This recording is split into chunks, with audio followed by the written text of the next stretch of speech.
जय हिंद साथियों, एक बार फिर से आपका हमारे चैनल पर स्वागत है। आज 7 दिसंबर के 4 शिफ्टों में एसएससी सीजीएल का पेपर संपन्न हो चुका है।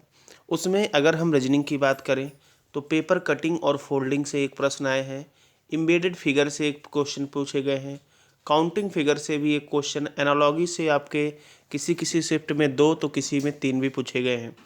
क्लासिफिकेशन की बात कर ले तो इससे भी एक क्वेश्चन, कोडिंग डिकोडिंग से किसी में 1 किसी में 2, डायरेक्शन से एक क्वेश्चन, मिरर इमेज से एक क्वेश्चन, लॉजिकल वेन डायग्राम से भी एक क्वेश्चन, नंबर सीरीज से किसी में एक क्वेश्चन तो किसी में 2, अरेंजमेंट ऑफ वर्ड से एक क्वेश्चन, मैथमेटिकल ऑपरेशन से किसी में 2 तो किसी में 3 किसी में 4 क्वेश्चन पूछे गए हैं। फिगर सीरीज से एक क्वेश्चन, रैंकिंग से 1 क्वेश्चन, ब्लड रिलेशन से एक क्वेश्चन और किसी किसी में 2 पूछे गए हैं। ब्लड रिलेशन में कोडेड ब्लड रिलेशन पूछा जा रहा है, ठीक है। स्टेटमेंट एंड कंक्लूजन मतलब कथन निष्कर्ष जिसे सिलोगिज्म कहा जाता है, एक प्रश्न पूछे गए हैं। डाइस से भी एक आध शिफ्ट में प्रश्न पूछे गए हैं और मिससेलेनियस 2 प्रश्न पूछे गए हैं। तो आइए इसके आधार पर हम कुछ प्रश्नों को जो है सॉल्व करते हैं और यहाँ पर हम आपको एक से एक बेहतरीन ट्रिक का प्रयोग करेंगे, कैसे कम से कम समय में बिना पेन का यूज किए, अर्थात कम से कम पेन का यूज करके आप जो है बड़े आसानी से सॉल्व कर सकते हैं। तो आइए पूरा वीडियो ध्यान से देखते हैं यहाँ पर। और एक बात और है, यदि आपको जो भी सीजीएल का एग्ज़ाम चल रहा है, यदि आपको लगता है कि किसी टॉपिक में आपको दिक्कत है, जिस टॉपिक से रिलेटेड इसमें पूछा जा रहा है, तो आप कमेंट बॉक्स में कमेंट कर सकते हैं कि इस टॉपिक पे सर वीडियो बना दीजिए। तो उस टॉपिक से रिलेटेड हम 5 या 10 क्वेश्चन जो है एक बेहतरीन ट्रिक के साथ हर पैटर्न के लेकर लगाएंगे।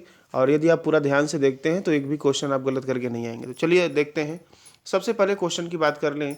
ये सेट जो है इस प्रकार से पूछा जा रहा है, तो ऐसा सेट कौन सा है? ये जो पीछे आपके सीपीओ के हुए हैं, स्टेनोग्राफर के हुए हैं, अब जो सीजीएल के हो रहे हैं, सब में ये सेट पूछा जा रहा है। तो इसको आप समझ लें। देखिए अब यहाँ पर 2 बड़े नंबर साइड में दिख रहे हैं। अब इन दोनों से बीच वाला नंबर हमको बनाना है। क्या करना है, कैसे, कुछ भी हो सकता है। तो यहाँ पर आइए हम ट्राई करते हैं। दोनों बड़े नंबर हैं, हम दोनों का डिफरेंस निकालते हैं। अगर दोनों का डिफरेंस निकालेंगे तो हमको डिफरेंस मिलेगा 196, और 196 जो बीच वाला नंबर 14 है उसका होता है स्क्वायर। बात समझ में आ रही है? तो ऐसे हम डील इसको जो है कर सकते हैं, कोई बड़ी बात नहीं है। तो आइए देख लेते हैं ऐसा हमको पैटर्न कहाँ दिख रहा है। तो अगर हम पहले का यहाँ पर डिफरेंस निकालें तो ये हो जाएगा 169 हो जाएगा। कितना होगा भाई? 169, जो कि आपका 13 का स्क्वायर है और बीच में 13 दिया गया है। यदि हमको यहाँ पर दिया गया पैटर्न पहले में मिल गया, फॉलो हो रहा है, तो क्या हमको नेक्स्ट ऑप्शन की तरफ बढ़ने की आवश्यकता है? बिल्कुल भी नहीं है, ठीक है। हमको अगला ऑप्शन चेक ही नहीं करना है। तो चलिए आगे बढ़ लेते हैं। इसका आंसर हो जाएगा पाला, ठीक है। यदि नहीं मिलता तो अगला चेक करते हैं, ठीक है। आगे बढ़ते हैं, अगले प्रश्न की बात कर लेते हैं। देखिए यहाँ पर 3 एक तरह समान है और एक अलग है। तो आइए देख लेते हैं, काफ़ी आसान है। देख लीजिए, ये आपका एक चतुर्भुज है तो इसमें 4 लाइन खिंचा गया, 1 2 3 1 4। यहाँ भी चतुर्भुज है तो देखिए 4 लाइन, त्रिभुज है तो 3 लाइन। अब यहाँ पर जो सर्कल है इसमें भुजा होती ही नहीं, तो फिर भी 3 लाइन खींचा गया है, इसीलिए आपका जो आंसर मिलेगा चौथा मिलेगा। बात समझ में आ रही है? तो इसका सही आंसर जो एक अलग होगा वो होगा चौथा। क्लियर है? अगला प्रश्न देख लेते हैं, बिल्कुल आसान तरीके से। देखिए इस टाइप का हम प्रश्न, इसमें 2 प्रश्न लिए हैं, ये ज़्यादा पूछे जा रहे हैं। तो इसको लगाने के अगर हम तरीके की बात करें तो सबसे पहले हम फोकस करते हैं डिवाइड पे। और यहाँ पर हम ऐसे ऑप्शन को देखेंगे कि कौन सा ऑप्शन ले जहाँ पर डिवाइड वाला चिन्ह रखने पर पूरा पूरा डिवाइड हो जाए। तो देखिए अब यहाँ पर डिवाइड जो है, ध्यान से देखें तो डिवाइड जो है हम कहीं भी डिवाइड रखें तो डिवाइड हो सकता है। क्यों? तो देखिए अब यहाँ पर हम ऑप्शन को यदि चेक करने की चेष्टा करें कि कहाँ से डिवाइड रखा जाए, कहाँ से ना रखा जाए, तो हमारे पास कई ऑप्शन बन सकते हैं। हमको आंसर 19 चाहिए। तो बच्चा क्या करता है, कई बार शुरू से चेक करता है, कई बार लास्ट से चेक करता है। आपकी मर्जी, कहीं से भी चेक करें, लेकिन चेक तो करना पड़ेगा, क्योंकि इसमें जहाँ जहाँ डिवाइड का पोजीशन दिया गया है, पहले वाले में, लास्ट वाले में या यहाँ पर, हर जगह डिवाइड जो है डिवाइड होगा। तो आइए चेक करते हैं। हम लास्ट से ही चेक कर लेते हैं, ऐसा कुछ नहीं है, आप स्टार्टिंग से भी चेक कर सकते हैं, ठीक है। और यदि बच्चे का कैलकुलेशन अच्छा है तो कोई बड़ी बात नहीं है। तो देखिए लास्ट से हम, या लास्ट से चेक करते हैं। यदि तो यहाँ पर 8 मल्टीप्लाई दिया गया, पहले डिवाइड करेंगे तो यहाँ 2 हो जाएगा, 8 में 2 का गुणा कर देंगे तो ये आपको मिल गया 16। अब इसके बाद प्लस है, प्लस 6 कर दें, माइनस 3 कर दें, तो 16 3 कितना हो गया, 19 हो गया, ठीक है। तो यहाँ पर आंसर हो जाएगा चौथा, ठीक है। ऐसा नहीं है कि हमने चौथा लिया तो आंसर आ ही गया, तो आप लोग सोचेंगे कि आंसर मालूम था तो ऐसा कर दिए। ऐसा कुछ नहीं है, चौथे से भी आ सकता है, कभी किसी से भी आ सकता है, लेकिन आपको चेक करना है। ठीक है, चलिए, आपका यदि लक अच्छा है तो आप जो भी पहला चूज करेंगे तो आंसर आ जाएगा, नहीं तो कोई बात नहीं, पूरा चेक करेंगे, इतना तो टाइम रहता ही है। चलिए आगे बात कर लेते हैं अगले प्रश्न का। अगला प्रश्न यहाँ पर दिया गया है, वर्ण के अनुक्रम के अनुसार शब्दकोश में व्यवस्थित करना है और दूसरा शब्द आपको बताना है। देखिए बड़ा आसान होता है, इसमें कुछ है ही नहीं। देखिए सब में TRAB तो सब में दिया गया है, तो TRAB सब में जो दिया गया है ना, तो TRAB को आप जाइए भूल। ठीक है, अब बी के बाद देख लीजिए, यहाँ पर ई है, यहाँ पर ई है, यहाँ पर ई है। अब ई आगे दिया है, पहले वाले में एल है, तो इसको तो भूल ही जाइए, तो लास्ट में जाएगा, नो डाउट है। हमको इन्हीं तीनों में से दूसरा चाहिए। अब ई के बाद देखिए सी यहाँ दिख रहा है और ए दिख रहा है, तो पहले तो ए आता है, ठीक है, ये पहला हो गया। अब इन्हीं दोनों में देखना है, CULA, ये LA पे ख़त्म हो गया, यहाँ टी है, दूसरे नंबर पे तो यही आएगा, ट्राइबेकुला, TRABECULA। आपका सही आंसर तीसरा हो जाएगा। बात समझ में आ रही है? तो बड़े आसानी से डील कर सकते हैं, कुछ भी नहीं है। चलिए आगे बढ़ते हैं। यहाँ पर ब्लड रिलेशन का कोडेड का क्वेश्चन पूछा जा रहा है, तो ऐसा नहीं कि कोडेड का क्वेश्चन बड़ा ही टफ पूछा जा रहा है, रीजनिंग है, Tier 1 है, आसान पूछा जाएगा। हाँ, जब आप SSC CGL के Tier 2 में जाएंगे तब आपको जो है लेवल के क्वेश्चन मिलेंगे और उनको भी हम बड़े आसान तरीके से डील करना आपको सिखाएंगे। तो आइए देख लेते हैं क्या इसमें पूछा जा रहा है। अब ध्यान से देखिए, बहुत सारे बच्चे होते हैं ना, इतना कुछ लिखा गया देख के आधा पहले उनका दिमाग जो है डिप्रेशन में आता है, ये इतना बड़ा क्वेश्चन है, कोडेड ब्लड रिलेशन तो बड़ा टफ होता है, हमको नहीं आएगा। पहले बार होगा कि अपना दिमाग डिस्टर्ब कर लेते हैं तो पक्का नहीं आएगा। ठीक है, तो इसमें करना क्या है, आपको ध्यान से देखिए, पूरा पहले ध्यान से इत्मीनान से पढ़ें और एक चीज़ हमेशा दिमाग में बैठा रहे कि जो क्वेश्चन में जितना अधिक लिखा होता है ना वो उतना आसान होता है। पहले बता रहे हैं, ध्यान से सुन लीजिए, एकदम पहिया लेवल क्वेश्चन है, इससे आसान रीजनिंग के इतिहास में कोई क्वेश्चन हो ही नहीं सकता है। तो देखिए यहाँ पर पूछा गया है यन क्यू से किस प्रकार संबंधित है। ए भाई, यन क्यू पूछा गया है, तो यहाँ पर इतना अगर हम देखें तो यन क्यू हमको यहाँ पर मिल जाएगा कि नहीं, यहाँ से यहाँ तक हमको इसको चेक करने की आवश्यकता ही नहीं। बात समझ में आ रहा है? तो आइए बैठा देते हैं। दिया गया है क्यू कॉपीराइट पी, तो कॉपीराइट यहाँ है, अर्थात क्यू पी का पति है, तो ल क्यू हो गया, पी का पति है, तो पति माने प्लस होता है। ए भाई, अगर क्यू पी का पति है तब पी का होंगे, वो पति होंगे का? नहीं, हमारे देश में समलैंगिक नहीं लागू है, तो पी यहाँ पत्नी हो जाएंगी, माइनस। बात समझ में आ रहा है? ठीक है, तो आ रहा है, तो आगे बढ़ लेते हैं। $P दिया गया है, तो डॉलर का मतलब देख लीजिए, PN की पुत्री है, तो यहाँ पर PN की पुत्री है, तो यन को ऊपर उठा ले जाइए, यन को हम इन्हें यहाँ कर दिया, तो P हो गई यन की पुत्री। ठीक है, पुत्री का मतलब लड़की हो गई, बेटी हो गई। ठीक है, अब PN की पुत्री हो गई, तो यहाँ पूछा गया है यन क्यू से किस प्रकार संबंधित है, अर्थात यन क्यू का क्या लगेगा। ठीक है, यही है, यन क्यू का क्या लगेगा। ए भाई बताइए, अब क्यू का मतलब क्यू के मेहरारू का इका है, जेंडर तो क्लियर है नहीं, तो या तो उनके मम्मी होंगे तो पापा होंगे।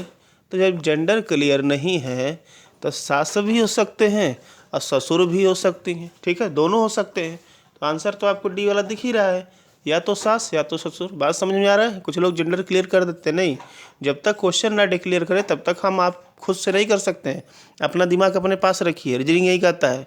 ठीक है, रीजनिंग का सिंपल सा डेफिनेशन होता है, जितना कहें उतना सुनिए, अगर एक्स्ट्रा सुनेंगे तो फिर सुनते रह जाएंगे, रीजनिंग कभी समझ में नहीं आएगी। चलिए आगे बढ़ते हैं, अगले प्रश्न की बात कर लेते हैं। यहाँ पर एक गलत विकल्प है, आपको गलत विकल्प का चयन करके बताना है।